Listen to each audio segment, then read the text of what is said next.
There's a ceiling above you. You know it well by now. The corner where the paint didn't quite meet. The shadow the streetlight throws across it. You've been looking at it for 40 minutes. It's 2 a.m. and you're having a conversation from 11 hours ago.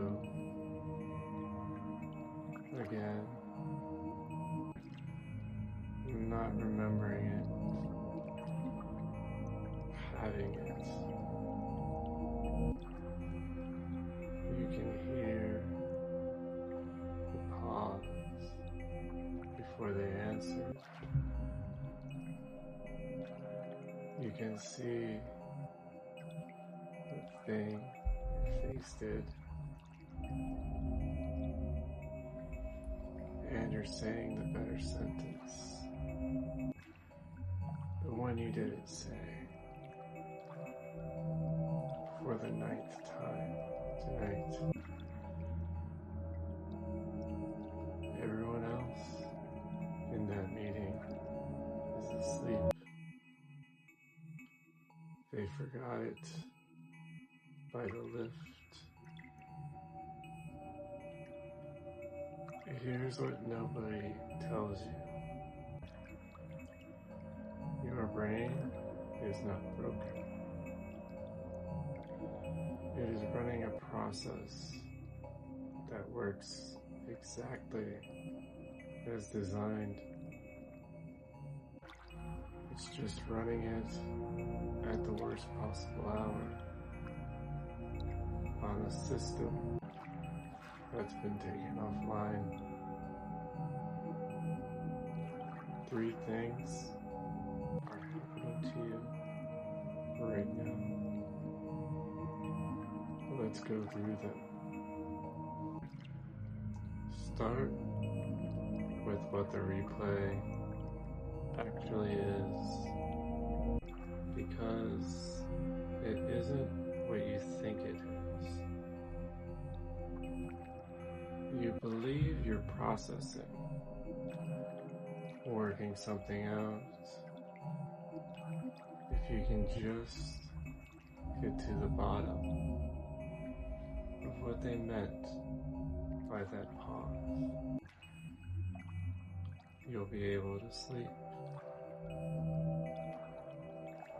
You will not get to the bottom of it. That was never on offer. In 2000, a psychologist named Stanley Rachman at the University of British Columbia put a name to this. He and his colleagues took 130 students and asked them in detail what happened in their heads after a socially difficult event. Not during, after. What came back was consistent enough to build an instrument around it. They called it post-event processing. The recollections were recurrent and intrusive. The participants' own words, they interfered with concentration. Scores correlated with social anxiety at 40%. And critically, the more people did it, the more they avoided similar situations afterwards. That last part is the tell.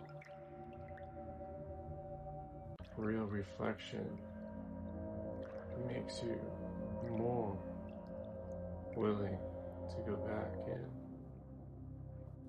You learn something, you adjust, you return. This does the opposite. It makes the door look heavier. Here's the mechanism. Reflection has a completion state. It ends when it produces an adjustment. The replay has no completion state because it isn't looking for an adjustment. It's looking for something else. This wasn't reflection. This was a loop with no exit condition. You cannot think your way out of a process that isn't thinking, which raises the obvious question. If it isn't thinking, what is it? For most of the last century, stress research had a blind spot.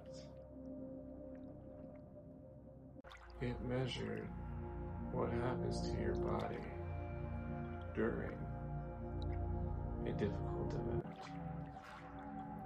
Heart rate up, cortisol up, breathing changes. Then the event ends, and the assumption was that the physiology ends with it. In 2006, Josh Groshkant at Leiden University, working with William Guerin and Julian Thayer, published a review arguing that the assumption was wrong, badly wrong. They called the missing piece pervasive cognition. Worry, running before the event. Rumination, running after it. And their argument was this: the stress response doesn't track the event. It tracks the mental representation of the event, which means it keeps running for as long as you keep representing it. Cardiovascular, endocrine, immune, all of it extended, not by the meeting, but by the replaying of the meeting. Read that again, because it inverts something. The 11-hour-old conversation is not a memory you're carrying. Physiologically, for your body, it hasn't finished yet. You are still in it. The activation from that room is still circling, because every replay renews the signal that says this is still happening. This wasn't a memory. This was an event still in progress. That's why just let it go has never once worked. You can't decide your way out of an active physiological state. That's not where the switch is. But you've had this thought at 3 p.m. too. And it didn't hold you like this. So why 2 a.m.? Why does the same conversation weigh 4 times as much in the dark? In 2022-18, at the University of Arizona College of Medicine, Andrew Tubbs, Michael Grandner, and colleagues at Penn and Harvard published something they called the mind after midnight hypothesis in Frontiers in Network Psychology. Their argument, being awake during your biological night isn't just being tired. It's a different cognitive state entirely.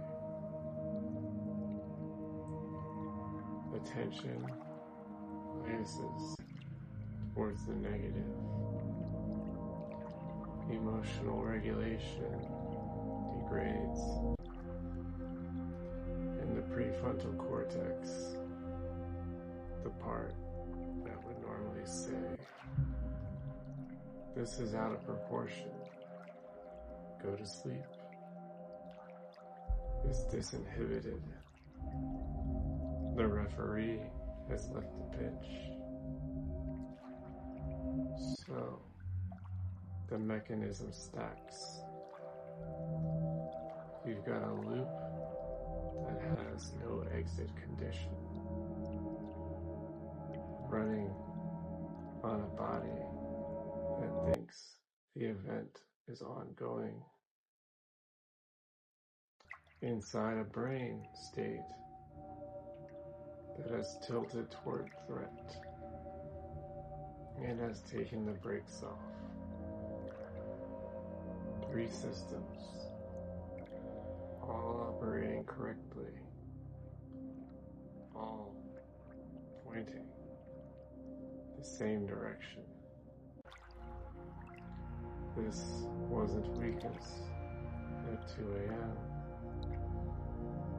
This was the same process, unsupervised.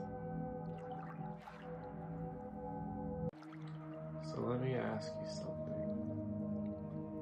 What if the reason you can't stop isn't that you're weak-willed,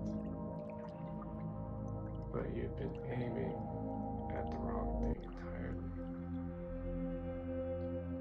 What if every technique you've tried, the reasoning, the reframing, the telling yourself it doesn't matter, failed for the same reason? Because all of them are addressed to a thinking process. And this was never a thinking process? What if the loop isn't asking for a conclusion at all? What if asking to be finished, and the only place you can finish it is the same place it's still running? Not the thoughts, the body, the conversation ended at 3 in the afternoon. Everyone in that room let it go before they reached the car park. Your body hasn't been told yet. There's a ceiling above you. In the morning, it'll just be a ceiling again. If this is your pattern, the one that shows up after, there's a 2-minute assessment in the description. It tells you whether your interference lives before you speak, while you're being watched, or after it's over. Different pattern, different work. Link is below.